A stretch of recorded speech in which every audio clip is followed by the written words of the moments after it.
بسم الله الرحمن الرحيم. السلام عليكم ورحمة الله وبركاته. Waalaikumsalam warahmatullahi wabarakatuh. الحمد لله البر Waalaikumsalam. الجواد الذي جلت نعمه عن الإحصاء بالأعداد، المان باللطف والإرشاد، الهادي إلى سبيل الرشاد، الموفق للتفقه في الدين من لطف به واختاره من العباد. أحمده أبلغ حمد وأكمله وأزكاه وأشمله، وأشهد أن لا إله إلا الله الواحد الغفار، وأشهد أن محمدا عبده ورسوله المصطفى المختار، صلى الله وسلم عليه وزاده فضلا وشرفا لديه. أسأل الله أن يفقهنا في الدين، وأن يعلمنا ما ينفعنا، وأن ينفعنا بما علمنا، وأن يزيدنا علما نافعا وعملا صالحا، إنه ولي ذلك والقادر عليه. وبعد. Alhamdulillah alladzi bi ni'matihi tatimmus shalihat. Segala puji bagi Allah Subhanahu wa taala yang dengan karunia-Nya semua kebaikan dapat terwujud. Karena tidak mungkin bagi kita untuk melaksanakan kebaikan sekecil apapun. Tidak mungkin bagi kita melaksanakan ketaatan sekecil apapun tanpa taufik dan pertolongan dari Allah Subhanahu wa taala. Maka hendaknya kita tidak pernah berbangga diri atas semua kebaikan yang kita lakukan. Dan hendaknya kita juga selalu bersyukur pada Allah Subhanahu wa taala atas semua limpahan karunia dan taufik pada kita semuanya. Maka nikmat yang Allah berikan kepada kita itu adalah kenikmatan, termasuk eh, dibukakan hati kita untuk melaksanakan kebaikan dan ketaatan, itu merupakan nikmat yang harus kita syukuri. Kemudian Allah memberikan taufik dan hidayah kepada kita untuk bersyukur, itu juga nikmat yang lain. Dan Allah juga memberikan pahala atas syukur kita. Itu juga nikmat yang lain. Maka betul-betul hendaknya kita tidak pernah menyombongkan diri kita atas semua kebaikan yang kita capai. Dan kita hendaknya juga senantiasa berusaha dan memohon kepada Allah Subhanahu wa taala agar senantiasa dibukakan hati kita untuk bisa bersyukur, mensyukuri setiap nikmat yang Allah berikan kepada kita.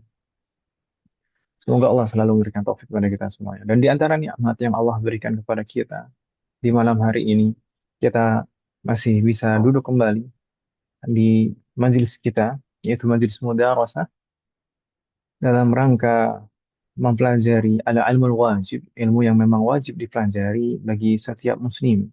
Di sini kita mempelajari ilmu wajib baik dari bagian akidah, kemudian fikih, adab serta akhlak. Dan saat ini kita sedang membaca dan mempelajari kitab Sulam Taufik. Dan kita tepatnya sedang sampai di pembahasan sholat jamaah atau berjamaah untuk melaksanakan sholat. Maka kita niatkan duduk kita di malam hari ini untuk beribadah dalam rangka melaksanakan ketaatan kepada Allah Subhanahu wa taala. Kemudian kita niatkan juga untuk menghilangkan kejahilan pada diri kita dan juga orang-orang di sekitar kita, dan juga untuk memperbaiki amalan kita. Waffaqanallahu jami'an.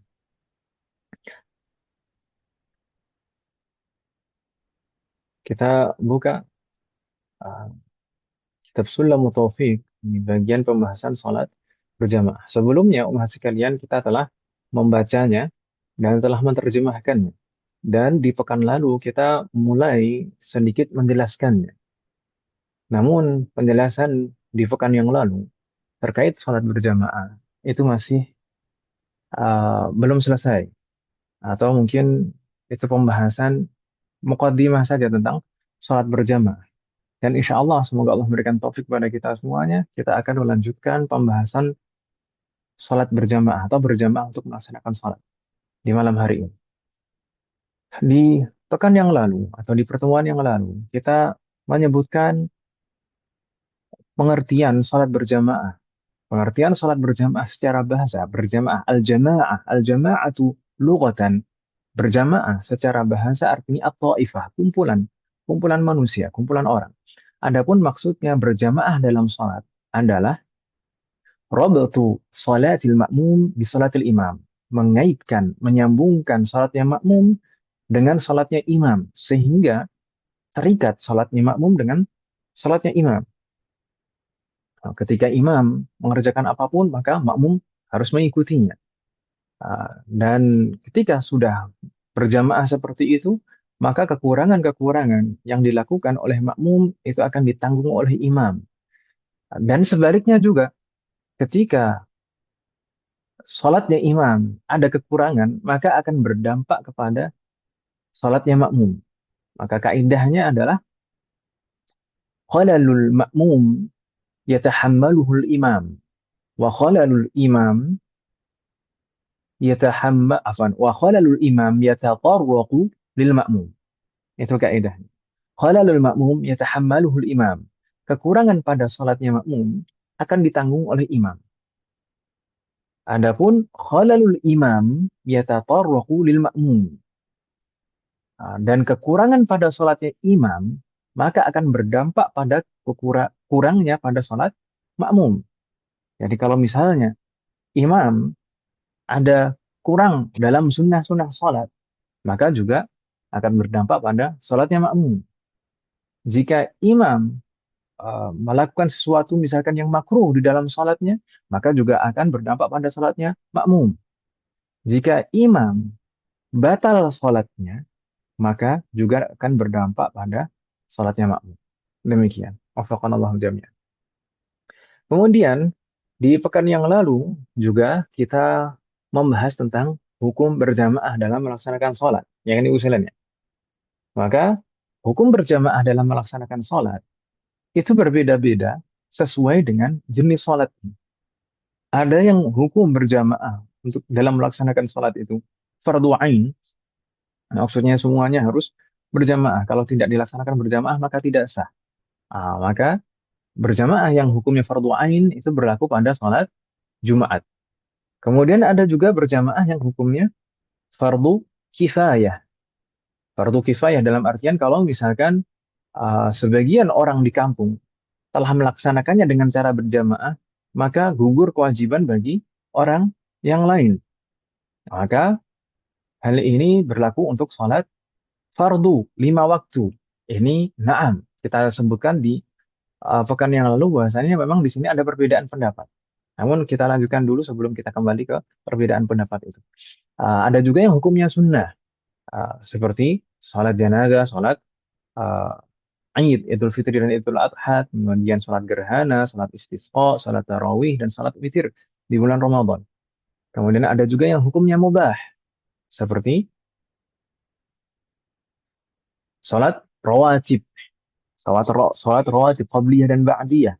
Dan semua sholat-sholat yang nanti tidak berjamaahnya tidak dihukumi fardu ain, fardu kifayah, makruh dan haram, nanti kebanyakan masuknya ke mubah. Seperti sholat duha misalnya. Kemudian ada juga berjamaah yang hukumnya makruh. Seperti kalau misalkan seseorang berbeda dalam sholat qadha dan sholat ada. Sholat yang tepat waktu dan sholat qadha. Kalau antara imam dan makmumnya berbeda, misalkan imamnya sholat qadha misalkan, dan makmumnya sholat tepat pada waktunya. Atau sebaliknya, maka itu hukumnya makruh. Dan demikian juga kalau misalkan sholat qadha yang berbeda jenis. Sholat qadha yang berbeda jenis. Tapi kalau misalkan sholat qadha yang sama jenisnya, maka sunnah berjamaah di dalam. Nah, ada juga yang hukum sholat berjamaah itu haram dan tidak sah sholatnya. Seperti apa? Seperti sholat yang tata caranya berbeda. Sholat yang tata caranya berbeda. Sholat yang tata caranya berbeda contohnya seperti apa saja? Misalkan sholat subuh dan sholat jenazah misalkan. Misalkan imamnya sholat jenazah, kemudian makmumnya sholat subuh, maka tata cara sholatnya berbeda. Demikian juga dengan sholat gerhana misalkan.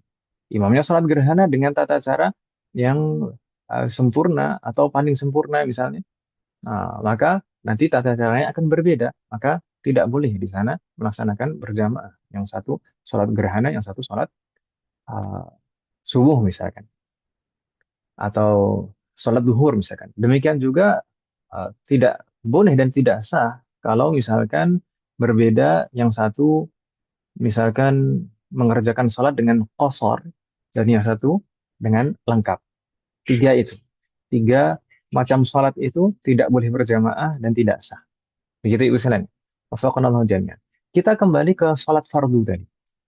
Kita sebutkan di pekan lalu bahwasanya hukum berjamaah dalam melaksanakan sholat fardu itu apa umat sekalian?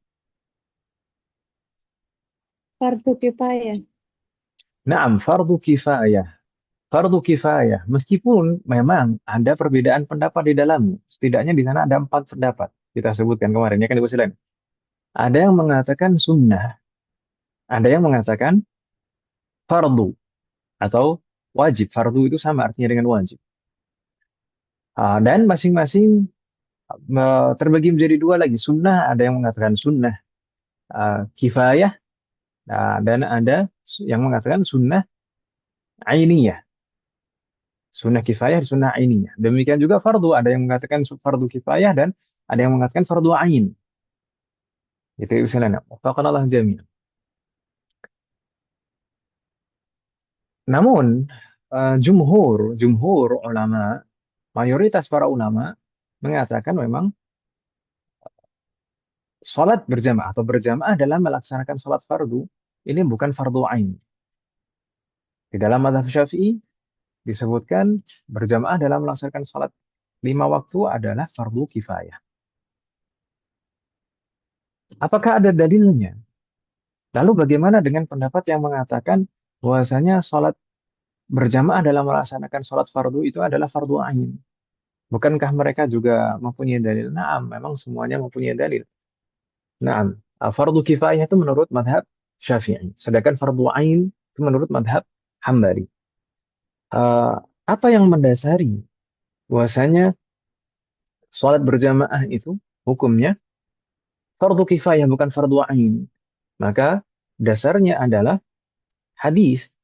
Hadis yang diriwayatkan oleh Al-Imam Abu Dawud wan Nasa'i dari jalur Abi Darda. Yang mana Rasulullah Sallallahu Alaihi Wasallam bersabda, "Ma min salasatin fi qaryatin aw badwin la tuqamu fihim al-jama'ah illa istahwadha 'alaihim asy-syaitan fa'alaika bil jama'ah fa innama ya'kulu adh-dhi'bu min al-ghanam al-qasiyah." Maknanya apa hadis ini? Jika diartikan hadis ini, Rasulullah bersabda, "Ma min salasatin fi qaryatin aw badwin." Tidaklah ada 3 orang di suatu desa atau di suatu tempat yang bukan pemukiman, badui. Baduin itu tempat, bukan pemukiman penduduk. Misalkan di Padang, misalkan di Padang itu bukan pemukiman penduduk. Maksudnya padang pasir atau padang rumput itu bukan pemukiman penduduk. Ma min salasatin fi qaryatin aw badwin. Tidaklah ada 3 orang di suatu desa atau pemukiman penduduk atau fi badwin ataupun bukan di pemukiman penduduk. La tuqamu fihimul jamaah. Yang tidak didirikan salat berjamaah di antara mereka. Illa istahwadha alaihim syaitan. Kecuali syaitan akan menguasai mereka. Fa'alaika bil jamaah, maka hendaknya kalian menunaikan atau mendirikan salat dengan berjamaah. Fa innama ya'kulu dhi'bu minal ghalamil qasiyah. Ini beliau menyebutkan permisalan di akhirnya. Kalau di dalam ilmu balaghah ini tashwih dhimni. Fa innama ya'kulu dhi'bu minal ghalamil qasiyah. Bahwasanya uh, serigala serigala akan memangsa kambing yang sendirian, yang yang terpisah dari kawanan. Serigala itu akan memangsa domba yang terpisah dari kawanan. Itu permisalan orang yang salat sendiri. Faqallahu jami'an. Mana yang menunjukkan bahwasannya dari dalil ini, mana yang menunjukkan bahwasannya sholat berjamaah atau menunaikan berjamaah untuk melaksanakan sholat 5 waktu hukumnya fardu kifayah bukan fardu ain, yaitu lafaz di dalam hadis ini yang mana Rasulullah bersabda la tuqamu fihimul jamaah, la tuqamu fihim al jamaah, tidak didirikan jamaah di antara mereka. La tuqamu fihim al-jamaah. Tidak didirikan jamaah di antara mereka. Ini menunjukkan kalau misalkan ada yang berjamaah saja, misalkan tidak harus tiga-tiganya berjamaah, melainkan misalkan hanya dua yang berjamaah, maka cukup. Karena redaksinya la tuqamu fihim al-jamaah. Tidak didirikan sholat berjamaah di antara mereka. Seandainya redaksinya lain, misalkan seandainya redaksinya la yaqumuna atau la yuqimuna al-jamaah. Kalau seandainya redaksinya la yuqimuna al-jamaah, mereka semuanya tidak mendirikan jamaah, maka hukumnya menjadi fardu ain. Tapi redaksi hadis ini tidak demikian. Bukan la yuqimuna al-jamaah, bukan mereka semuanya tidak mendirikan jamaah. Tapi redaksinya la tuqamu fihimul jamaah, tidak didirikan salat berjamaah di antara mereka. Dari sinilah para ulama kita mengambil kesimpulan bahwasanya berjamaah dalam melaksanakan salat fardu itu hukumnya fardu kifayah. Seandainya sebagian dari mereka menunaikannya, maka cukup, tidak harus semuanya. Gugur kewajiban bagi sisanya yang lain. Gitu usulnya. Dan mungkin ada hadis-hadis yang lain yang mungkin bisa difahami bahwasanya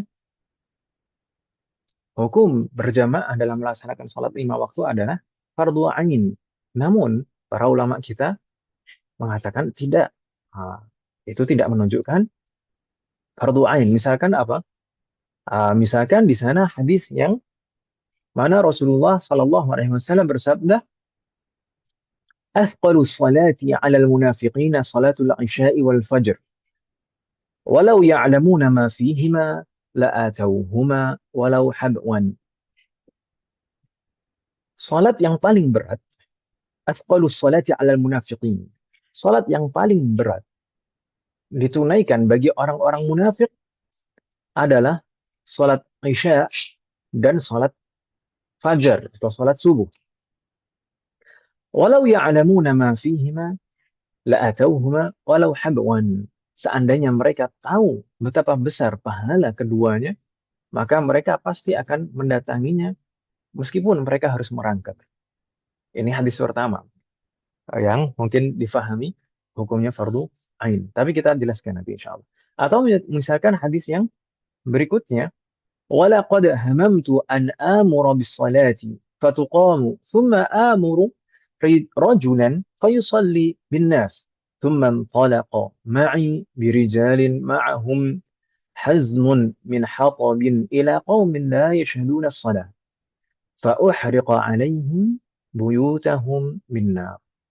Ini mungkin hadis masyhur dan sering dibawakan beberapa orang yang berpendapat bahwasanya sholat berjamaah itu fardu ain.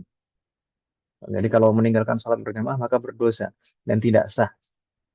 Uh, Kalau diartikan hadis ini bagaimana? Walaqad hamamtu. Aku pernah sangat ingin.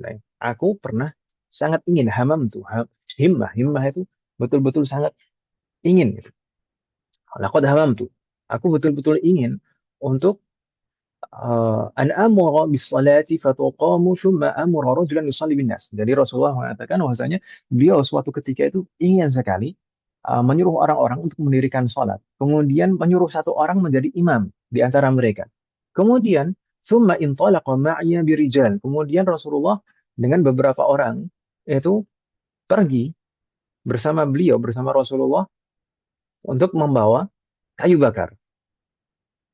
Membawa kayu bakar menuju rumah-rumah orang ila qaumin la yashhaduna shalah, menuju rumah-rumah orang yang tidak mau berjamaah salat. Fa uhriqa alaihim buyutahum binnar. Kemudian aku ingin membakar rumah mereka. Tapi ini ingin, hanya keinginan saja.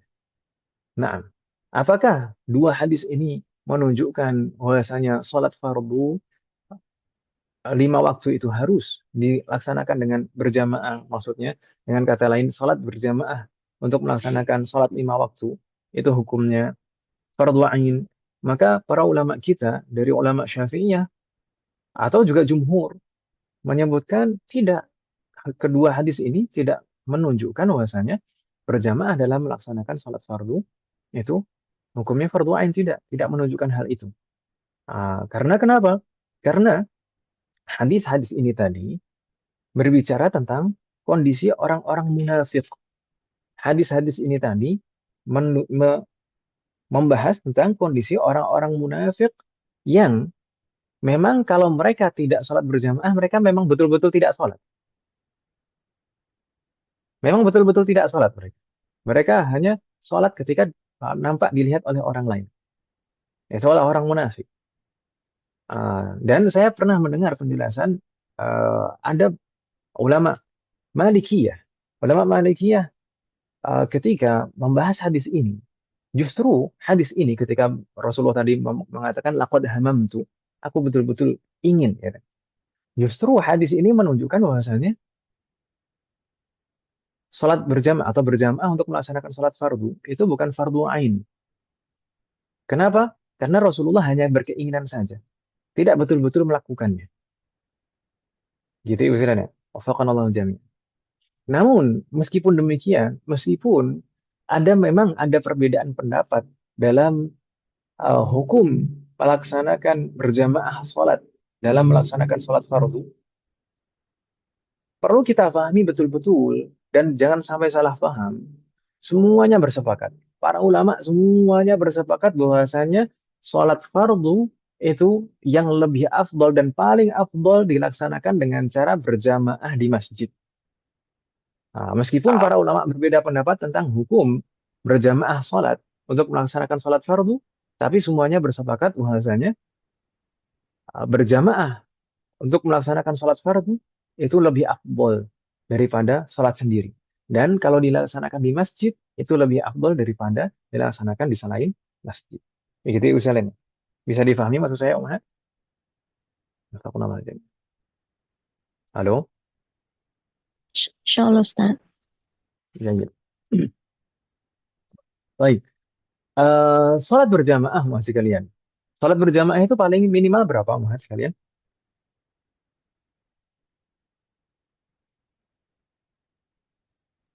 Berdua ya.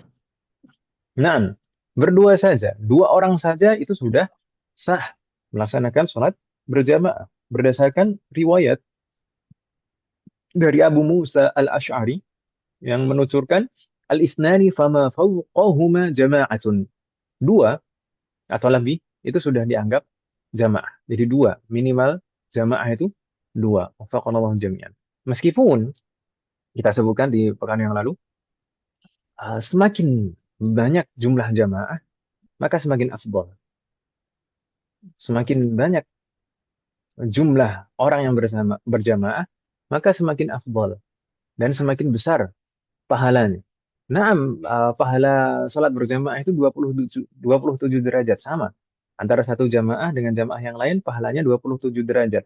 Namun 27 derajat yang jamaahnya lebih banyak tidak sama dengan 27 derajatnya yang jamaahnya sedikit. Gitu ya Ustaz ya. Maksud saya bisa dipahami Umahat? Wafaqanallahu jami'an. Jadi kualitas pahalanya akan berbeda. Wafaqanallahu jami'an.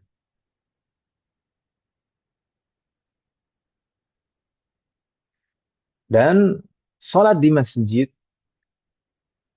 itu lebih afdol daripada sholat di selain masjid. Sholat berjamaah di masjid itu lebih afdol daripada sholat berjamaah selain di masjid. Meskipun bisa dianggap berjamaah dan mendapatkan pahala jamaah. Kalau misalkan sholat berjamaah di selain masjid, misalkan di asrama, di rumah, misalkan sholat berjamaah itu mendapatkan pahala jamaah. Namun pahala berjamaah di masjid itu lebih afdol. Begitu ya usulannya. Wafaqanallahu jami'an. Ada pertanyaan masih kalian?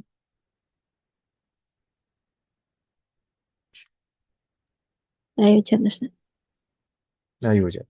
Barakallahu fiik. Kalau tidak ada, kita coba baca apa yang ada di kitab mahasiswa kalian. Kemarin sudah kita baca sekilas, tapi belum kita jelaskan. Al-jama'atu 'ala adh-dhukuri al-ahrari al-muqimin al-balighin al-uqala'i ghairil ma'dzurina fardu kifayah. Berjamaah dalam melaksanakan sholat fardu. Jadi jamaah yang pertama ini maksudnya adalah jamaah dalam melaksanakan sholat fardu ibu sekalian. Bukan sholat sunnah, bukan juga sholat Jumat, tapi berjamaah dalam melaksanakan sholat fardu. Bagi al-dhukur, yaitu kaum laki-laki, kemudian al-ahrar, uh, merdeka, kemudian al-muqimin, selain musafir, kemudian al-balighin, anak yang sudah balik, al-uqala, yang berakal atau anak yang sudah mumayyiz, ghairil ma'dzurina, dan tidak memiliki uzur. Dan di beberapa kitab disebutkan juga, di sini tidak disebutkan, al-masturin. Al-masturin itu maksudnya apa? Orang yang memiliki pakaian untuk menutup aurat. Jika terpenuhi syarat-syarat itu, maka hukumnya baru fardu kifayah. Gitu ya misalnya. Jadi yang disebutkan di awal ini adalah syarat-syarat berjamaah sholat fardu dihukumi fardu kifayah. Syarat-syarat sehingga berjamaah sholat fardu bisa dihukumi fardu kifayah apa saja? Ini berlaku pada kaum laki-laki, merdeka, bukan musafir, muqim, dan selanjutnya telah balik, berakal atau mumayyiz, kemudian mendapati atau punya pakaian yang menutup auratnya dan tidak memiliki udzur. Kalau dirinci semuanya jadi berapa mahasiswa kalian syaratnya?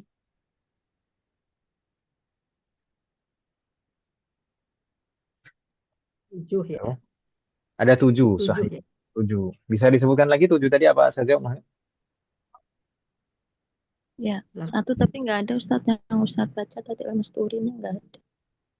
Naam, Al-Masturina keterangan tambahan dari saya. Tidak disebutkan di kitab, tapi disebutkan di kitab-kitab yang lain. Nah, Berarti 7 al-masturin. 7. Naam, sahih. Berarti tadi apa? Yang pertama, laki-laki. Laki-laki. Kedua, merdeka. Laki, Kemudian merdeka, ketiga, mukim, muqim, yaitu bukan musafir. Keempat, balik, balil. Kelima, berakal atau mumayyiz. Naam, keenam, Ya, baju punya pakaian mempunyai yang menutup pakaian aurat. untuk menutup aurat. Naam. Kemudian yang ketujuh, tidak memiliki udzur. ukur. Jika terpenuhi 7 syarat itu, maka berjamaah dalam melaksanakan sholat fardu hukumnya fardu kifayah. Begitu ibu sekalian ya. Astagfirullah jami'an. Kita bahas satu persatu mas sekalian. Ini tadi fardu kifayah, berjamaah dalam melaksanakan sholat fardu hukumnya fardu kifayah berlaku bagi kaum laki-laki. Berarti kalau perempuan tidak dihukumi fardu kifayah, tidak wajib hukumnya, ya kan ibu sekalian ya. Demikian juga bagi budak. Bagaimana dengan budak? Budak juga bukan fardu kifayah hukumnya. Baik, kenapa kok Allah jami'an? Budak, kenapa kok budak itu tidak wajib melaksanakan Tidak merdeka. jamaah sholat? Karena Tidak mereka merdeka. terikat dengan pekerjaan yang diberikan oleh tuan-tuan mereka. Gitu ya, ibu sekalian. Allah jami'an. Disebutkan di dalam kitab lishtighalihim bi khidmati sadatihim. Karena mereka sibuk untuk berkhidmah, melaksanakan tugas-tugas dari tuan mereka. Kemudian al-muqimin. Al-muqimin ini syarat yang ketiga tadi usulan ya. Berarti kebalikannya, kalau orang dalam kondisi safar, betul-betul dalam kondisi safar, maka tidak wajib berjamaah dalam melaksanakan sholat fardu.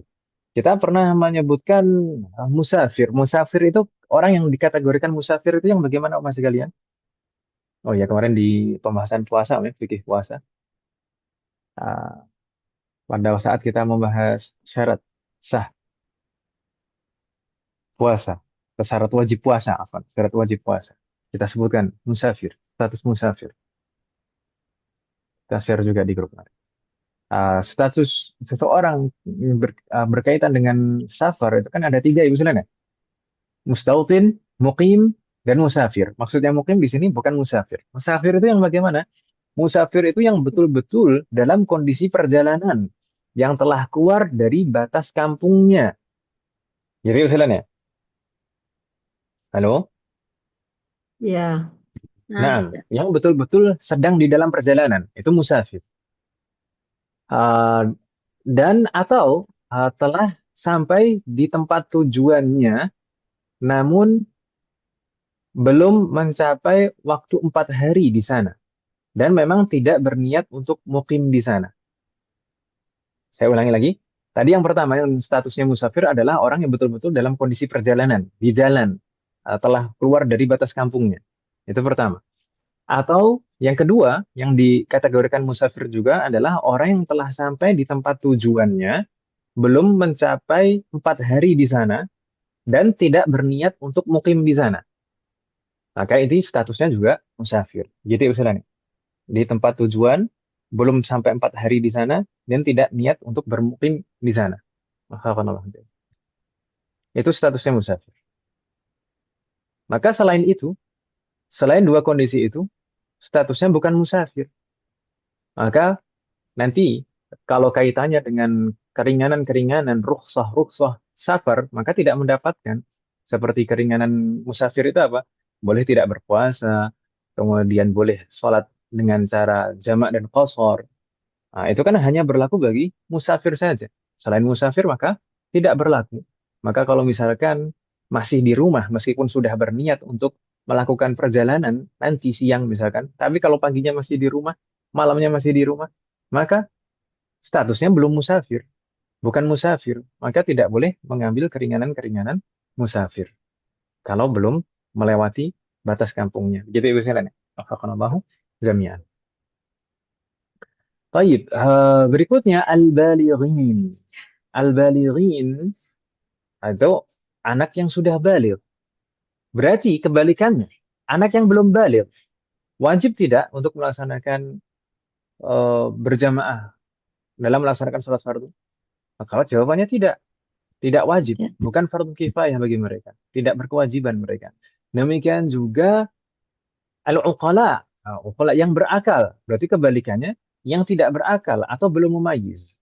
Orang yang anak kecil yang belum memayyiz itu juga tidak berkewajiban untuk melaksanakan berjamaah sholat fardu. Demikian juga orang yang hilang akal, misalkan pingsan atau gila, misalkan. Faqamallahu jami'an. Tayyib. Tapi, umat sekalian, kita di sini memahami tadi, wanita, budak, musafir, anak kecil yang belum balik dan belum mumayyiz, mereka tidak berkewajiban untuk berjamaah sholat fardu. Namun, apa hukum berjamaah sholat fardu bagi mereka? Apa hukum berjamaah sholat fardu bagi mereka? Bagi kaum wanita, budak, musafir, anak kecil yang belum balik dan belum mumayyiz. Apa hukumnya? baru akhir, baru akhir. Ubah. Bagaimana? Oh. Ubah bagaimana? Hukum berjamaah sholat, bagaimana?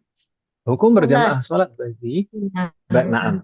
Hukum berjamaah sholat bagi wanita, kemudian budak, musafir, anak kecil yang belum balik dan belum berakal, belum mumayyiz, maka hukumnya adalah sunnah. Bukan berarti mereka kalau misalkan tidak wajib bagi mereka kemudian tidak ada tanggungan sama sekali dan tidak ada pahala sama sekali, tidak demikian. Bagi mereka tetap dihukumi sunnah. Kalau mereka berjamaah dalam melaksanakan sholat fardu, maka mendapatkan pahala sunnah berjamaah. Begitu Ibu Selana. Wafaqanallah jami'an.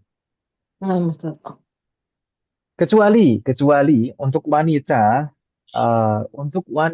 yang sangat cantik keterlaluan. Kecuali bagi wanita yang sangat cantiknya kelewatan itu, maka makruh untuk datang ke masjid melaksanakan sholat. berjamaah? Ya udah. Penting Wafakallahu serius jami'an. sangat. Makanya Takut mata bersyukur loh kalau lelakinya jadi orang jelalatan biasa-biasa Ustaz aja, ya. Om. Takut mata lelakinya jelalatan Ustaz ya. Makanya kalau misalkan biasa-biasa aja bersyukur Ibu Selene. Naam, Tapi saya khaufan lebih minal khusus fitnah. Ah, karena khawatir akan menimbulkan fitnah. Sahih. Nah, nanti jadi laki-laki bapak-bapak nanti jadi gak khusyuk salatnya. Wafakallahu jami'an. Nah, hal ini didasari apa? Apakah ada dalilnya? Tentu ada dalilnya. Para ulama ketika menjelaskan apapun itu pasti ada dalilnya. Dalilnya yaitu hadis yang diriwayatkan oleh Al-Imam Al-Bukhari dan Al-Imam Muslim melalui jalur Ibunda Aisyah radhiyallahu anha bahwasanya beliau menuturkan annaha qalat, Ibunda Aisyah radhiyallahu anha menuturkan lau anna Rasulullah sallallahu alaihi wasallam ra'a ma ahdatsan nisaa afan ra'a ma ahdatsan nisa'u lamana'ahum al-masjida kama muni'at nisa'u Bani Israel. Ibunda Aisyah radhiyallahu anha beliau menuturkan seandainya saja Rasulullah melihat apa yang dilakukan para wanita di zaman ini, lamana'ahunna al-masjidah. Pasti Rasulullah akan melarang mereka untuk pergi ke masjid. Sebagaimana wanita-wanita Bani Israel dilarang untuk pergi ke tempat ibadah mereka. Para ulama menyimpulkan bahwasanya illahnya, sebabnya adalah khauful fitnah. Ya, khawatir untuk menimbulkan fitnah. Ini kalau wanita yang dawatul hayat, yang kelewat cantik gitu Ustaz. Wafaqqanallah jami'an. Tapi kalau biasa-biasa saja maka tidak masalah. Sunnah hukumnya berjamaah dalam melaksanakan sholat fardu di masjid. Begitu Ustaz. Bisa difahami maksud saya maksud kalian? Ya, Nah, ya Pak Ustaz. la ilaha illallah. Kemudian penting juga di sini mungkin kita bahas di sini tadi yang berkewajiban untuk berjamaah sholat fardu adalah anak yang telah baligh dan mumayyiz. Bagaimana dengan anak yang belum baligh dan belum mumayyiz? Bagaimana bagi mereka? Hukumnya apa? Oh, Maka hukumnya sunnah juga. Hukumnya sunnah juga. Bahkan sangat dianjurkan bagi orang tuanya atau bagi walinya. Walinya berarti cakupannya lebih umum daripada orang tua. Wali itu mencakup kedua orang tua dan juga kakek nenek. Sangat dianjurkan bagi walinya untuk mengajari mereka dan membiasakan kepada mereka untuk sholat berjamaah di masjid. Karena, umat sekalian, syariat Islam itu bukan hanya tentang wajib dan haram saja. Yang dikerjakan hanya yang wajib saja. Atau yang ditinggalkan hanya yang haram saja. Tidak. Syariat Islam itu mencakup hal-hal yang sunnah juga. Mencakup hal-hal yang makruh juga. Ya kan Ibu Sanan? Maka sangat dianjurkan. Dan juga syariat Islam itu sangat mengedepankan pendidikan. Pendidikan.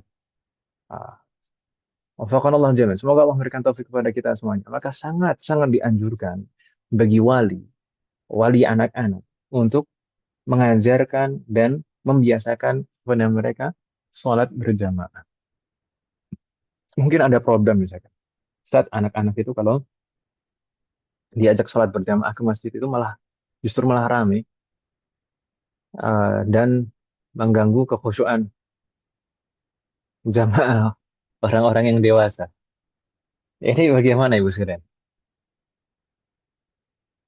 Ini sebenarnya yang salah anak-anaknya atau justru yang dewasa mas sekalian?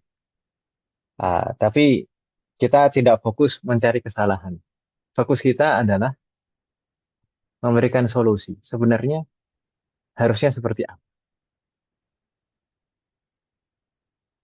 Mengajak anak kecil yang belum balik dan belum memayyiz ke masjid itu sama sekali tidak salah. Dan justru malah sangat dianjurkan. Mengenalkan kepada mereka masjid. Menanamkan kecintaan masjid kepada mereka sejak dini. Itu penting sekali. Jangan sampai terlambat. mengenalkan masjid kepada mereka. Sehingga kalau misalkan sudah mulai remaja, mereka tidak pernah mengenal masjid dan tidak merasakan nyaman di masjid. Sebisa mungkin masjid itu jadikan masjid sebagai tempat yang paling nyaman untuk mereka. Namun kalau problemnya terkait dengan misalkan rami, maka itu adalah tugas para wali untuk memberikan pemahaman kepada anak-anak itu. Anak kecil itu bisa diajak bicara, bisa difahamkan. Meskipun mereka tidak bisa mengungkapkan ungkapan seperti orang dewasa, tapi mereka sudah bisa diajak bicara dengan cara baik-baik. Dan saya mempraktikkan itu. Anak-anak saya alhamdulillah dari sejak kecil, dari sejak usia 2 tahun, itu selalu ke masjid. Dan tidak ada ceritanya lari-lari, teriak-teriak di masjid. Nggak ada sama sekali ceritanya seperti itu. Semuanya anak-anak saya tiga-tiganya. Dari kecil sholat berjamaah ke masjid. Bahkan sekarang kalau misalkan azan, waktunya azan itu nggak perlu disuruh sekalipun sudah berangkat ke masjid. Alhamdulillah. Alladzi bi ni'matihi tatimmu shalihat, itu semuanya taufik dari Allah Subhanahu wa taala. Tapi hendaknya kita juga punya andil di sana untuk memberikan pengenalan, edukasi, pemahaman kepada anak-anak kita.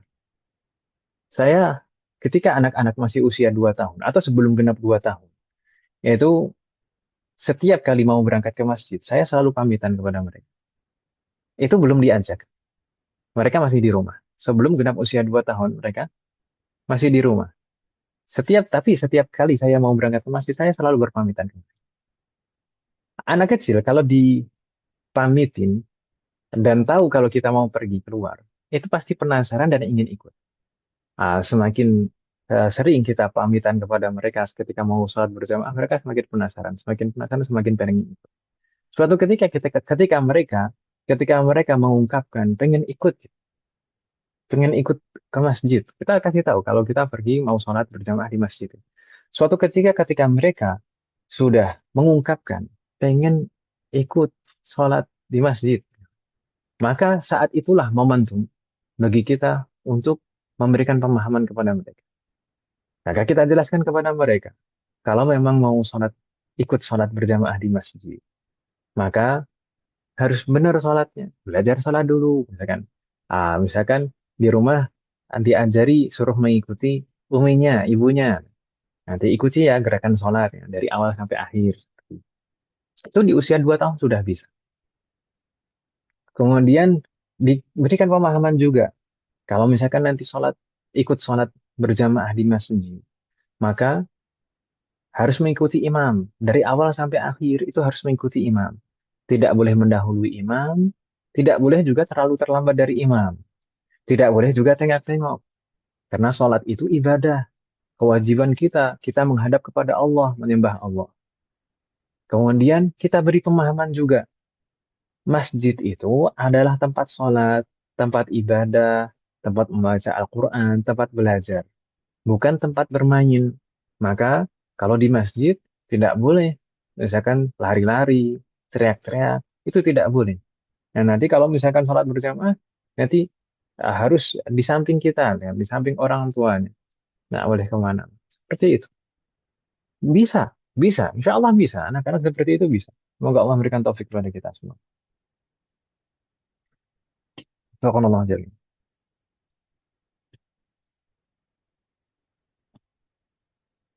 Baik, kita lanjutkan umat sekalian. Kita tadi sebutkan syarat yang keenam apa umat sekalian?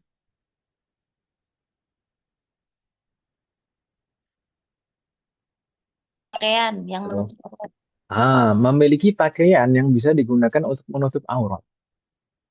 Bagaimana kalau misalkan orang yang tidak memiliki pakaian yang bisa menutup aurat? Apa hukum berjamaah bagi mereka?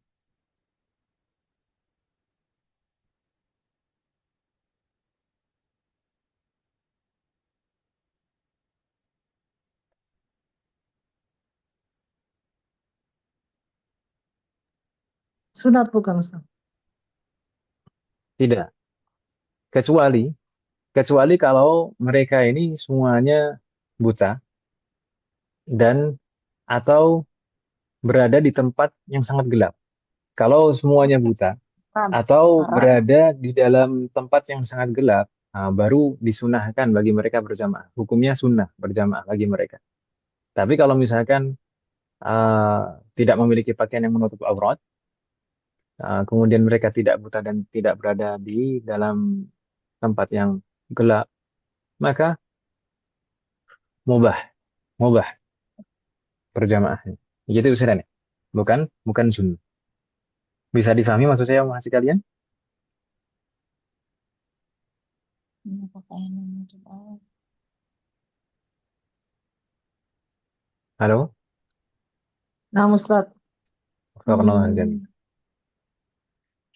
Lalu syarat yang ketujuh apa masih kalian? Tidak punya uzur. Tidak memiliki undur. Maka undur dalam melaksanakan sholat berjamaah itu apa saja? Undur dalam melaksanakan sholat berjamaah itu apa saja? Maka undur dalam melaksanakan sholat berjamaah itu sebenarnya banyak sekali, umat sekalian. Kita coba sebutkan satu persatu, Yusiran. Tidak masalah? Apa? Nah, di antara undur dalam melaksanakan berjamaah sholat fardu adalah hujan. Hujan lebat. Hujan. Hujan ini patokannya apa? Patokannya adalah hujan yang membasahi pakaian bagian atas, membasahi pundak. Hujan yang membasahi pakaian bagian atas atau membasahi pundak.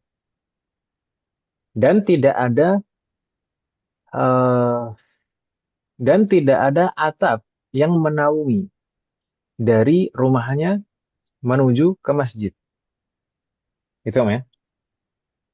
Kalau kondisi hujan yang mana hujannya itu sampai membasahi bagian atas pakaian kita dan tidak ada atap yang menaungi jalan antara rumah sampai masjid, maka hukum berjamaah sholat fardu tidak wajib, gugur. Fardu kifayah itu tadi gugur hukum. Gitu usianya. Kewajibannya gugur. Bisa difahami maksud saya masih kalian?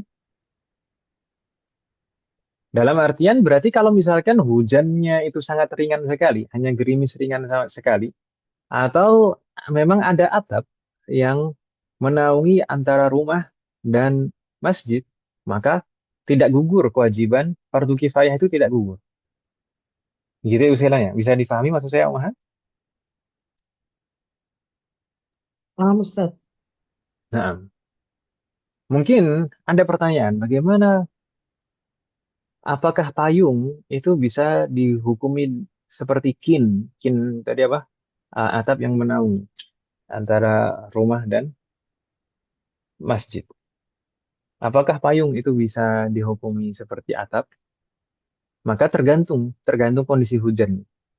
Terkadang hujan yang sangat lebat itu meskipun dengan payung itu tetap berdampak basahnya, ya atau ya. Tapi kalau misalkan hujannya tidak terlalu lebat, ringan dan dengan payung itu sudah cukup untuk melindungi kita dari air, maka tidak gugur kewajiban itu. Tetap hukumnya fardu kifayah. Semoga tidak bingung maksud saya, Mas Sekali. Hal ini soal, ada pertanyaan Wahid?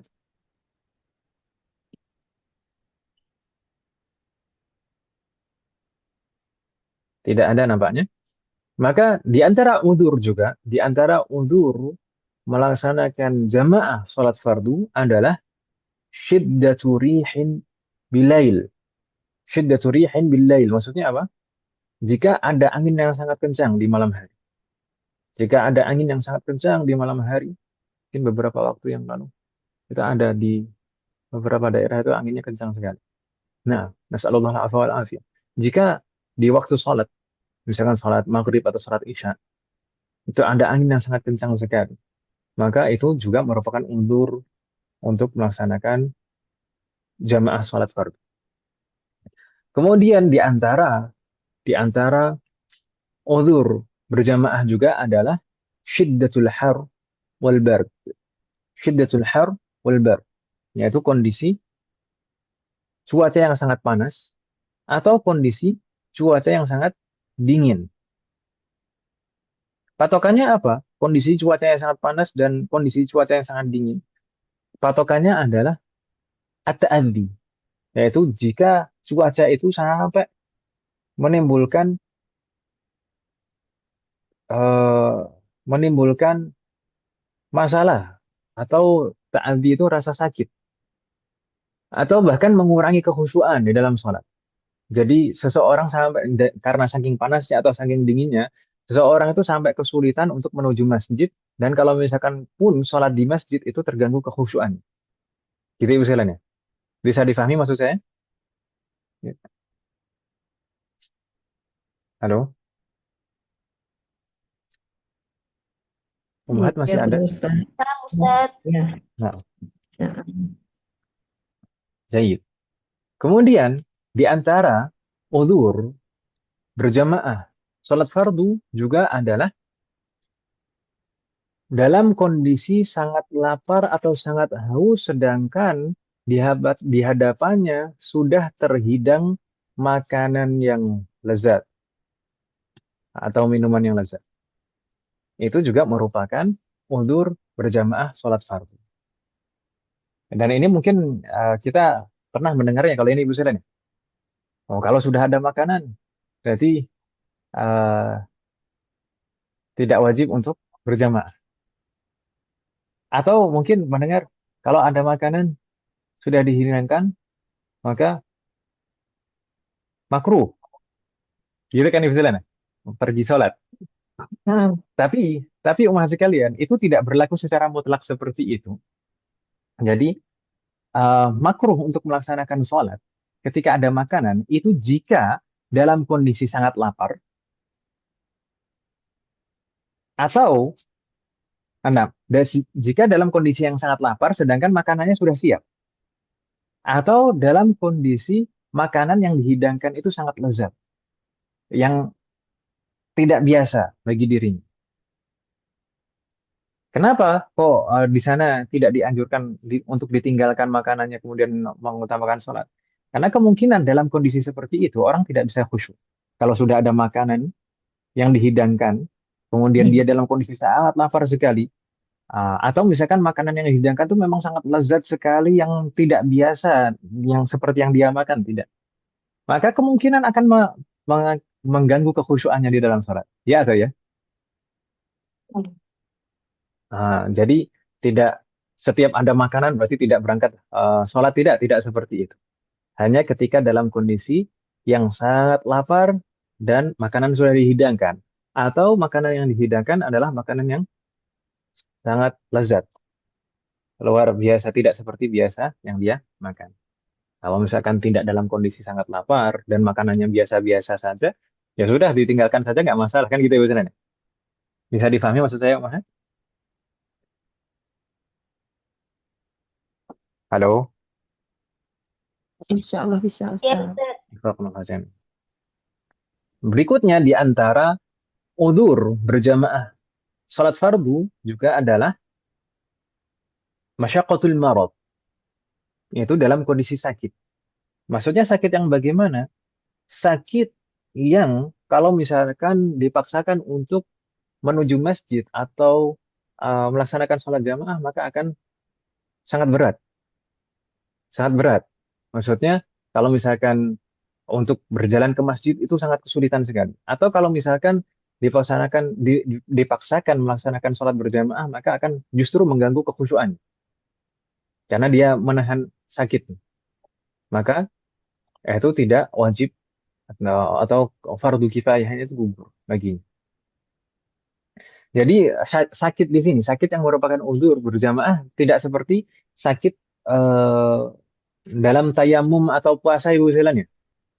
Kalau sakit dalam puasa atau tayamum yang membolehkan seseorang tidak berpuasa dan boleh untuk tayamum, itu betul-betul sakit yang parah yang kalau misalkan dipaksakan itu akan eh, membahayakan nyawanya. Jadi khawatir akan membahayakan nyawanya atau dikhawatirkan akan menimbulkan kecacatan pada fisiknya atau dikhawatirkan akan memperparah sakitnya.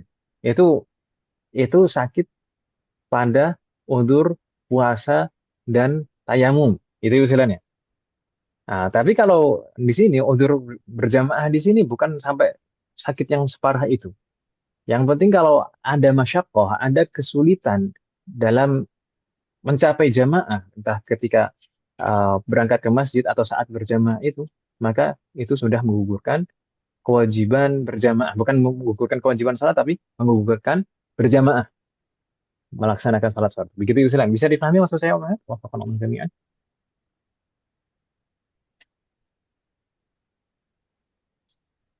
Halo? Ya, Pak Ustadz. Wafaqan jami'an. Iya. Tapi kalau sakitnya ringan, itu semuanya sepakat. Nggak ada undur untuk sakit ringan dalam masalah apapun, dalam masalah puasa, tayamum, atau ini berjamaah sholat. Ini tidak ada undur. Wafaqan jami'an. Berikutnya, di antara undur jamaah, di antara undur berjamaah sholat fardu juga adalah saat seseorang dalam kondisi menahan hadas. Saat seseorang dalam kondisi menahan hadas. Menahan hadas ini bisa menahan buang air besar, menahan buang air kecil, gitu ya, Salah. Wafaqanallah jami'an. Mungkin ini juga pernah kita mendengar penjelasan bahwasanya menahan hadas dalam sholat itu hukumnya makruh. Namun sepertinya kalau tidak salah, saya pernah menjelaskan maksudnya hukum makruh di sana itu bagaimana dan saat kapan. Ya kan Ibu Selena, saya pernah menjelaskan atau tidak? Kalau Iya, tidak salah saya saat pernah mau mulai. menjelaskan. Saat mau Nah, mulai. kalau tidak salah kan benar. Iya benar. Nah, saya pernah menjelaskan hukum makruh di sana itu berlaku saat takbiratul ihram. Saat takbiratul ihram. Jika saat takbiratul ihram kita menahan hadas, entah itu menahan buang air besar atau menahan buang air kecil, maka memulai sholat saat memulai takbiratul ihram itu hukumnya makruh. Itu kalau terasa saat takbiratul ihram. Berbeda halnya kalau misalkan gejolak itu, maksudnya rasa mau buang air besar atau buang air kecil, itu terasa di pertengahan sholat fardu. Maka kalau uh, gejolak rasa mau buang air besar atau buang air kecil, itu baru muncul di pertengahan sholat fardu, maka harus ditahan. Harus ditahan. Harus ditahan selama bisa ditahan. Harus ditahan selama bisa ditahan. Kenapa? Karena tidak boleh membatalkan amalan wajib apapun, amalan wajib apapun tidak boleh dibatalkan tanpa udzur. Amalan wajib apapun, entah itu puasa wajib, sholat wajib, itu tidak boleh dibatalkan tanpa udzur. Itu usulannya. Maka selama bisa ditahan, harus ditahan kalau muncul rasanya itu di pertengahan. Kecuali kalau misalkan tidak bisa ditahan. Kalau tidak bisa ditahan, ya jangan ditahan. Gitu usulannya. Bisa difahami maksudnya, Om Ahmad? Wafaqanallahu jami'an. Iya. Bagaimana kalau misalkan sebelum takbiratul ihram, kemudian berusaha untuk ditahan sampai hilang rasanya. Itu kalau mulai takbiratul ihram, makruh tidak?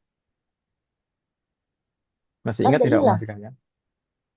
Maka maka dilihat kondisi kebiasaannya, dilihat kondisi kebiasaannya. Kalau misalkan dia melakukan seperti itu, biasanya bagaimana? Biasanya akan segera muncul lagi atau tidak rasa kebeletnya itu? Atau setelah ditahan itu nggak muncul-muncul lagi sampai lama. Kalau kebiasaannya setelah ditahan itu akan muncul lagi rasa kebeletnya itu dalam waktu dekat, maka tetap makruh memulai takbiratul ihram. Tapi kalau kebiasaannya memang kalau ditahan itu sudah nggak muncul-muncul lagi sampai nanti gitu, maka tidak masalah. Jadi misalnya bisa difahami maksud saya? Wafaqanallahu jami'an. Halo? Iya, Ustaz. Nah, di antara undur Di antara uzur dalam melaksanakan jamaah sholat fardu juga adalah rasa takut. Rasa takut akan keselamatan. Rasa takut akan keselamatan. Keselamatan apa? Bisa keselamatan nyawa, atau kehormatan, atau harta, atau sesuatu apapun yang berharga baginya yang bukan termasuk harta. Nah, jika ada kekhawatiran atau ketakutan akan keselamatan hal-hal yang kita sebutkan tadi, maka itu juga uzur dalam melaksanakan jamaah sholat fardu. Maka gugur. Kalau misalkan ada itu semuanya, maka gugur kewajiban. Hukum fardu kifayah itu gugur baginya. Takut akan keselamatan apa tadi maksudnya? Takut akan keselamatan nyawa, kehormatan, harta, atau sesuatu yang bermanfaat baginya meskipun bukan harta. Gitu ya usirannya. Fakonallahu jami. Bingung tidak maksud saya masih kalian? Mudah-mudahan tidak bingung. Enggak. Nah, dan di antara uzur juga masih kalian, di antara uzur berjamaah sholat juga adalah kehilangan baju yang layak untuk sholat. Tidak memiliki baju yang layak untuk sholat. Allah Subhanahu wa taala berfirman khudzu zinatakum 'inda kulli masjidin. Pakailah zinah, perhiasan. Maksudnya pakailah pakaian terbaik kalian, pakaian yang layak. 'Inda kulli masjidin, setiap kalian hendak sholat. Nah, maka ketika seseorang tidak memiliki pakaian yang layak untuk sholat, maka gugur kewajiban baginya, saudara. Bukan berarti memang sengaja tidak mau menggunakan pakaian yang layak, padahal punya. Kalau misalkan selama orang punya pakaian yang layak untuk melaksanakan sholat berjamaah, maka tetap hukum sholat berjamaah baginya adalah fardu kifayah. Itu ya usulannya. Tapi kalau misalkan memang nggak punya pakaian yang layak, maka gugur kewajiban hukum fardu kifayah itu tadi. Subhanallah. Ini berbeda halnya dengan misalkan orang yang memang sengaja, padahal punya baju yang layak, tapi sengaja saat sholat berjamaah itu menggunakan pakaian yang tidak layak. Misalkan, eh, misalkan ketika sholat itu pakai kaos yang di punggungnya itu ada tulisan besar sekali, misalkan. Entah itu misalkan kaos bola dan namanya, misalkan, atau kaos partai, misalkan bagian belakangnya gambarnya Mak Banteng, misalkan. Ah, itu kan membuat orang yang di belakangnya tidak khusyuk, ya saya. Ini tidak layak. Pakaian seperti ini tidak layak untuk digunakan, dikenakan dalam sholat. Maka hendaknya juga diperhatikan.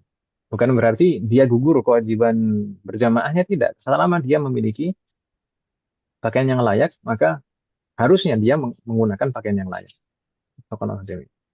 Kenapa menghadap Allah tidak menggunakan pakaian yang layak? Karena kita bertemu sama orang-orang yang kita hormati saja, kita berusaha menggunakan pakaian yang layak. Kenapa menghadap Allah tidak menggunakan pakaian yang layak? Kan gitu ya Ustaz. Semoga Allah memberikan taufik kepada kita semua. Kemudian di antara uzur berjamaah sholat fardu juga adalah ketika seseorang memiliki bau yang tidak sedap, memiliki bau yang tidak sedap, yang sulit untuk dihilangkan. Sebenarnya hukum utamanya itu bagi orang yang makan makanan yang baunya tidak sedap dan susah untuk dihilangkan.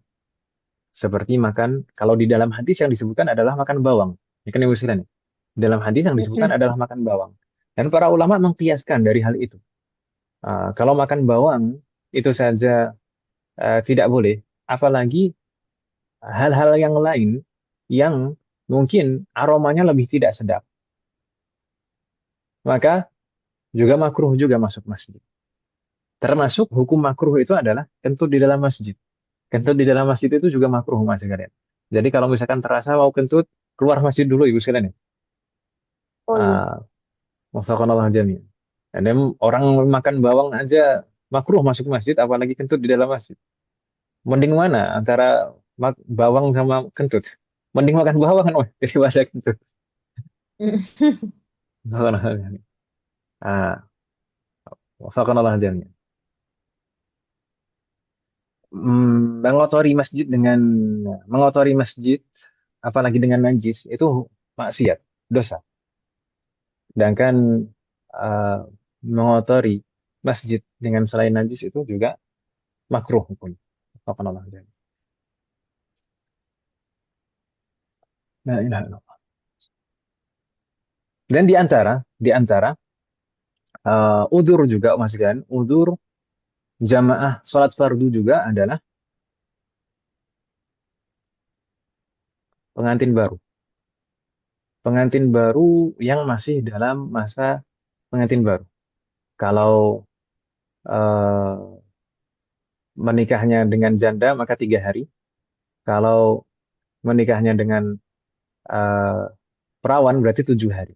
Dalam masa pengantin baru itu, maka gugur kewajiban sholat berjamaah sholat fardu untuk sholat-sholat malam. Sholat maghrib, sholat isya. Gitu usulannya. Khusus untuk pengantin baru. Nanti enggak bapak-bapak pengen jadi pengantin baru lagi. Ada bapak-bapak yang menyimak. Nah, tapi ya pengantin baru itu di masa-masa pengantin baru, kalau nikahnya dengan janda maka 3 hari, kalau dengan bikir atau perawan berarti 7 hari. Di masa-masa itu maka gugur kewajibannya untuk berjamaah sholat fardu untuk sholat-sholat malam, sholat maghrib dan isya saja berarti itu sunnah. Dan juga sholat subuh, apa? Nah, sholat subuh juga. Wafaqanallah jami'an. Tapi kalau sholat zuhur, asar itu tidak gugur kewajiban. Wafaqanallah jami'an. Nah, kecuali mendapatkan izin dari istrinya. Jadi kalau dalam masa pengantin baru seperti itu, kalau mau sholat berjamaah itu harus izin sama istri. Kalau diizinkan istrinya berangkat. Kalau enggak, ya udah di rumah. Itu untuk pengantin baru usulan ya, bukan bukan untuk yang pengantin baru 10 tahun, Sama. baru 20 tahun, baru Ya Allah. la ilaha illallah. Sama nastamir. Nah, berikutnya juga gugur kewajiban berjamaah sholat fardu bagi orang yang ketiduran dalam rangka menunggu sholat berjamaah. Orang yang ketiduran dalam rangka menunggu sholat berjamaah itu juga gugur kewajiban. Itu jelas insya Allah. Kemudian juga di antara keringanan uzur juga adalah orang yang merawat pasien, orang yang merawat orang sakit. Meskipun orang sakitnya itu bukan keluarganya. Seseorang yang merawat orang sakit, yang mana orang sakit ini memang tidak ada yang merawat, misalnya. Meskipun orang sakit ini bukan keluarganya, maka dia mendapatkan udzur untuk tidak berjamaah sholat fardu. Jadi sholat sendiri. Misalkan sambil menunggu pasien tersebut. Atau juga kalau misalkan pasien itu sangat ingin dekat dengan kita, misalkan. Kalau misalkan nggak ditungguin kita, itu dia akan bersedih. Orang sakit. Mungkin sebagian orang seperti itu. Ada orang sakit itu maunya ditungguin sama fulan, misalkan. Kalau nggak ditungguin sama fulan itu rasanya sedih sekali, misalkan. Meskipun tidak ada hubungan keluarga di antara mereka. Maka itu juga merupakan uzur. Gitu sekalian ya. Wafaqanallah jami'an. Demikian juga termasuk uzur berjamaah sholat fardu adalah ketika menemani orang dekat kita yang sedang sakaratul maut. Ketika kita menemani orang dekat kita yang dalam sakaratul maut, maka itu gugur kewajiban atau hukum fardu kifayah untuk sholat berjamaah. Gitu usulannya. Meskipun orang dekat yang sedang kita tunggu ini, orang dekat yang sedang sakaratul maut ini, bukan keluarga kita, melainkan misalkan teman kita saja, teman tapi dekat sekali. Misalkan. Nah, sedangkan dia dalam sakaratul maut, maka ah, hendaknya juga ditungguin, ditemani, dan gugur kewajiban berjamaah salat fardu. Begitu ya wisudanya. Wafaqqanallah jami'an. Dan beberapa juga disebutkan di beberapa kitab yang lain seperti Ghalabatun Nu'as. Ghalabatun Nu'as itu apa? Rasa kantuk yang sangat tidak tertahan. Rasa kantuk yang sangat tidak tertahan itu juga menjadi udur berjamaah sholat fardu. Kemudian eh, as-simanu al-mufrid. As-simanu al-mufrid itu kondisi tubuh yang obesitas, yang terlampau gemuk. Sehingga dia kesulitan untuk berjalan ke masjid atau melaksanakan sholat berjamaah. Maka dia akan sangat kesulitan mengikuti gerakan imam. Maka yang seperti itu juga mendapatkan undur melaksanakan jamaah sholat fardu. Begitu ibu sekalian. Wafaqanallah jami'an. Ada pertanyaan masih kalian?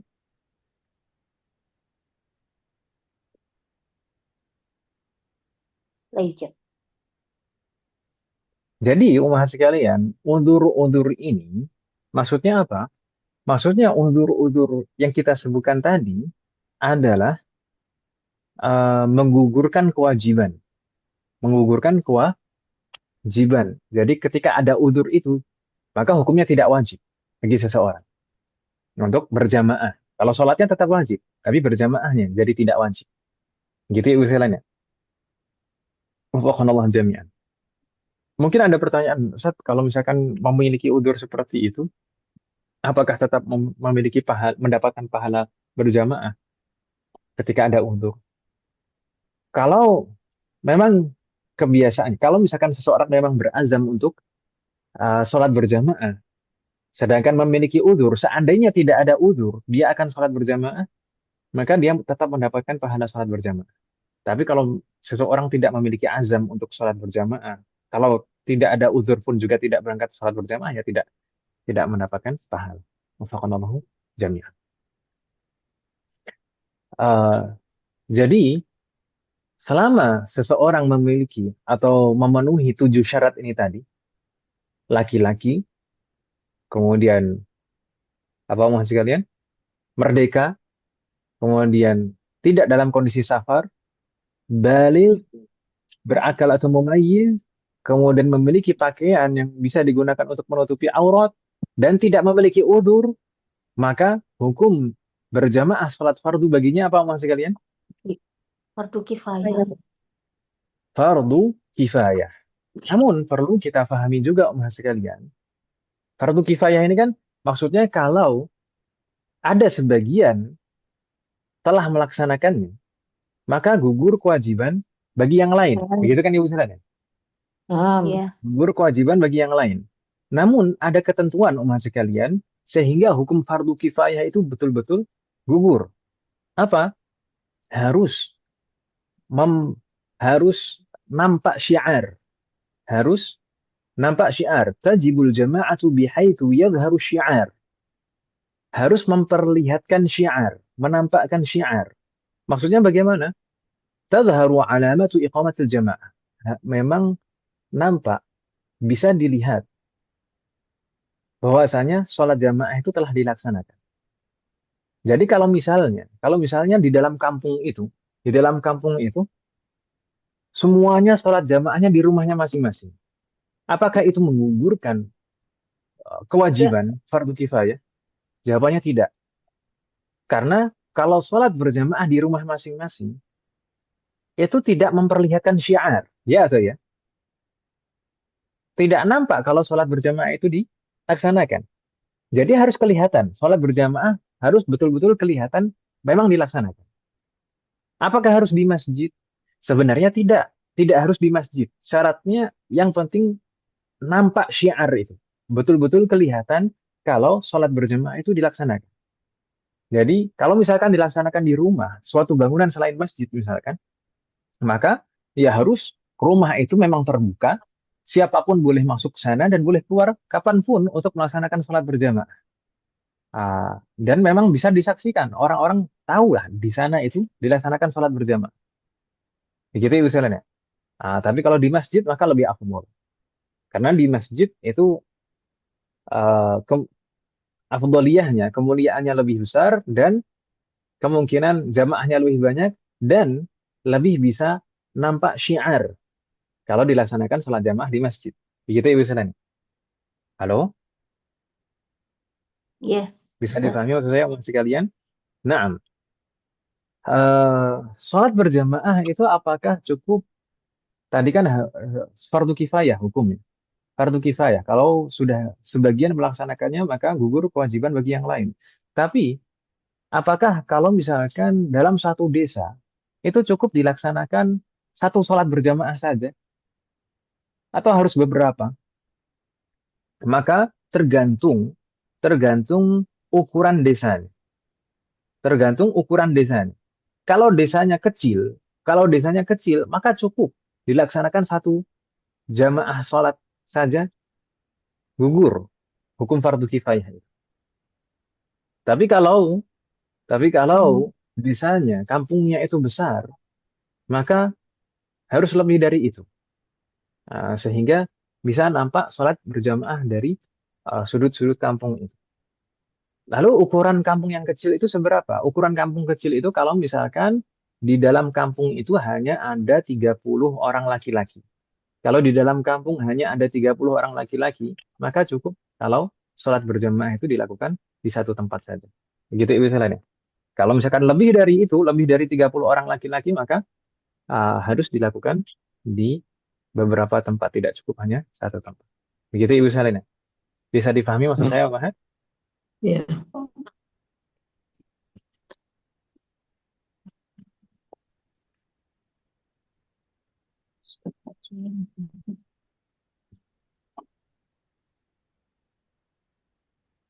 Ada pertanyaan, Mas, kalian?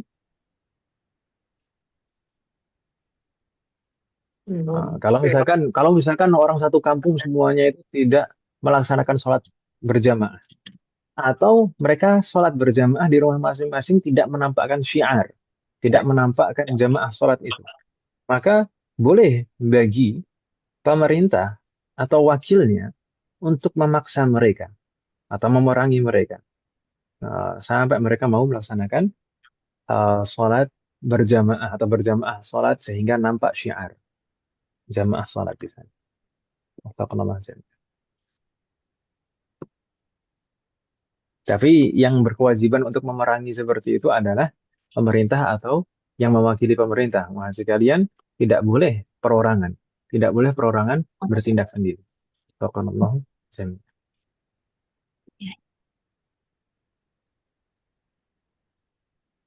Ada pertanyaan masih kalian? Nampaknya sudah setengah 10 lebih, Mbak. Ustadz boleh nanya tapi di luar ini nggak Ustadz? Bagaimana?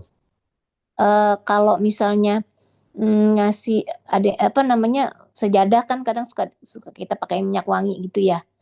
Itu kan nggak apa-apa ya Ustadz. Tidak masalah.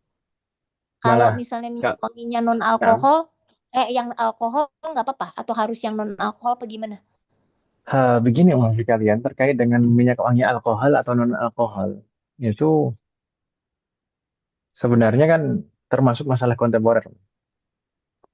Dan para ulama kita sendiri pun juga berbeda pendapat. Misalkan ulama-ulama sekarang, ulama Syafi'iyah sekarang yang uh, masih eksis dan mengajar sekarang. Misalkan saja para ulama Syafi'iyah yang banyak dirujuk sekarang seperti Syekh Ali Qudaimi dan Syekh Labib misalkan. Dia kan menjadi rujukan, termasuk rujukan utama mazhab Syafi'i sekarang. Dan alhamdulillah dua-duanya sudah di Indonesia. Tapi beliau berdua berbeda pendapat dalam masalah ini. Oh. Naam Syekh Ali Qudaimi misalkan tidak mengapa menggunakan minyak wangi alkohol. Sedangkan Syekh Labib tidak mau menggunakan minyak wangi alkohol. Tapi saya bukan berarti saya menganjurkan umat sekalian ikut pendapat saya, tidak. Mau ikut pendapat yang mana tidak masalah. Karena ini memang ijtihadiyah. Namun dari sudut pandang saya sendiri, dan saya juga bukan dari ijtihad saya sendiri, tapi mengumpulkan misalkan penjelasan-penjelasan dan data-data, termasuk juga dari masyayikh yang lain, juga dari guru saya yang dulu Hambali, misalkan. Syekh seperti Syekh Haber misalkan. Maka alkohol sebenarnya yang tidak boleh digunakan dan hukumnya najis itu adalah khomer. Itu Mm-mm. urusannya. Itu Ya, pertama yang harus kita pahami, yang sebenarnya tidak boleh digunakan, dikonsumsi atau digunakan di badan yang hukumnya najis itu adalah khomer. Khomer itu apa? Khomer itu setiap yang memabukkan, cairan yang memabukkan. Itu kan ibu Senen. iya. Kemudian apakah alkohol itu khomer? Bukan ya. Bagaimana, Bu Dokter? Nah, Bukan ini kan yang menjadi pokok permasalahan ini. kandungan Apakah alkohol itu alkoholnya. khamr? Apakah alkohol itu khamr? Maka jawabannya kan bukan. Ya atau ya? Berdasarkan Iya. berdasarkan apa, secara secara farmasi dan kedokteran itu kan khamr itu apa? Alkohol kalau hanya zat alkoholnya itu saja itu bukan khamr. Naam, khamr di antara zat yang terkandung di dalam khamr adalah alkohol. Ya, salah satu komponen di dalam khamr adalah alkohol, ya kan namanya. Tapi kalau misalkan Iya. alkoholnya itu saja, itu bukan khamr. Karena kalau misalkan alkoholnya itu saja dikonsumsi, itu tidak bakal memabukkan.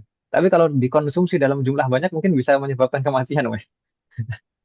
Iya, dan itu biasanya juga Nah, kandungannya kan tinggi kan kalau yang di nah, minyak wangi itu, sedangkan jadi itu dari biasa sinilah, ya. dari sinilah saya lebih condong ke pendapat-pendapat para masyayikh yang mengatakan bahwasanya menggunakan minyak wangi alkohol itu tidak mengapa karena alkohol yang ada di minyak wangi itu bukan khamr, gitu Oh ya. iya iya. Ya Ustaz. Jadi yang menjadi pokok permasalahan dan sebab perbedaan pendapat di situ adalah apakah alkohol itu khamr yang najis, gitu kan ya? Kan yang dihukumnya Iya, najis itu khamr, bukan alkohol. Astagfirullah. iya Ustaz. Gitu. Jadi kalau saya lebih nggak masalah, lebih condong ke pendapat yang mengatakan nggak masalah pakai minyak wangi alkohol, gitu. Tapi kalau Homer terkena tangan, nih kalau Homer terkena kanan, ya, terkena anggota tubuh itu Ya harus najis, dibasuh. harus Nah, dibasuh. harus Oh iya, dibasuh. bir gitu Itu misalnya. hukumnya najis. Ya. Nah, Oh, homer itu oh, najis. Homer itu najis. Nah, oh iya iya iya iya iya. Ya Ustaz. Makasih Ustaz, jazakumullah khair. afwan. Jazakallah khairan. Ada lagi Ini pertanyaan termasuk yang lain? Afwan Ustaz, berarti ini yang tadi yang Ustaz bilang yang Syekh Ali siapa itu tadi, Al-Qudaimi, nah. Al-Khudaimi dengan itu sama juga dengan yang dari ulama dari mazhab Hambali ya Ustaz ya. Nah, itu Syekh Hadr. Saya dulu Syekh pernah ada Hadar. diskusi dengan Syekh Oh Hadr, iya iya. Dr. Hadr. Nah, Nah, Ustaz.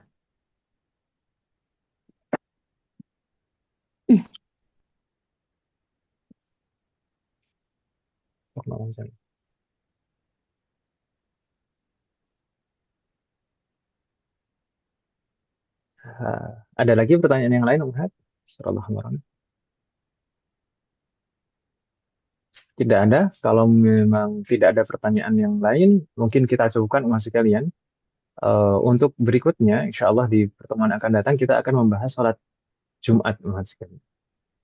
Iya, memang sholat Jumat saat ini mungkin lebih banyak dilaksanakan oleh laki-laki, Mas sekalian. Tapi apakah berarti eh, ibu-ibu nggak belajar sholat Jumat? Dan apakah sholat Jumat itu nggak boleh untuk ibu-ibu? Kan bukan seperti itu juga. Ya kan, Ibu Senin? Maka kita pelajari insya Allah terkait dengan sholat Jumat di pertemuan yang akan datang. Semoga Allah memberikan taufik dan kemudahan. Amin. Kita cukupkan Umat. Naam, naktafi bihadzal qadar. Kita cukupkan, semoga apa yang kita bahas dan pelajari malam hari ini bermanfaat dan barokah. Semoga Allah selalu memberikan taufik kepada kita semua agar kita bisa melaksanakan setiap ilmu yang kita pelajari. Semoga Allah selalu memberikan kemudahan, keberkahan, kesabaran, keistiqomahan, serta keikhlasan dalam proses belajar kita. Semoga Allah selalu memberikan taufik dan hidayah kepada kita semuanya. Demikian juga kepada orang-orang yang kita sayangi. Semoga Allah selalu melindungi kita semuanya dan juga orang-orang yang kita sayangi dimanapun berada. Semoga Allah menjadikan kita semuanya termasuk hamba yang soleh dan solehah dan bertakwa kepadanya. Semoga Allah menjadikan keluarga kita dan anak keturunan kita termasuk hambanya yang soleh dan solehah. Dan semoga terlahir dari mereka generasi ulama. Semoga Allah mengumpulkan kita bersama dengan keluarga kita dan anak keturunan kita di surga Firdaus. Semoga Allah selalu melindungi negara kita dan memperbaiki kondisi negara kita. Semoga Allah memberikan pemimpin yang terbaik untuk negara kita dan memperbaiki pemimpin-pemimpin kita. Semoga Allah mengampuni semua dosa-dosa kita dan menerima semua amal ibadah kita. Semoga Allah mengampuni semua dosa orang tua kita dan guru-guru kita dan menerima semua amal ibadah mereka. Semoga Allah selalu memberikan keberkahan dalam setiap urusan kita, termasuk dalam ilmu, waktu, usia, dan keluarga kita. Semoga Allah selalu memberikan taufik kepada kita semuanya, sehingga kita bisa senantiasa ridho, bersabar, dan bersyukur atas semua ketetapan dan ketentuan Allah Subhanahu wa Ta'ala. Semoga Allah memberikan kepada kita semuanya husnul khatimah. Semoga Allah melimpahkan keberkahan dan taufik kepada kita semuanya di sisa bulan Sya'ban ini. Dan malam hari ini adalah malam pertengahan Sya'ban. Dan besok pas pertengahan Sya'ban. Semoga Allah selalu memberikan keberkahan dan taufik kepada kita semuanya di sisa bulan Sya'ban ini.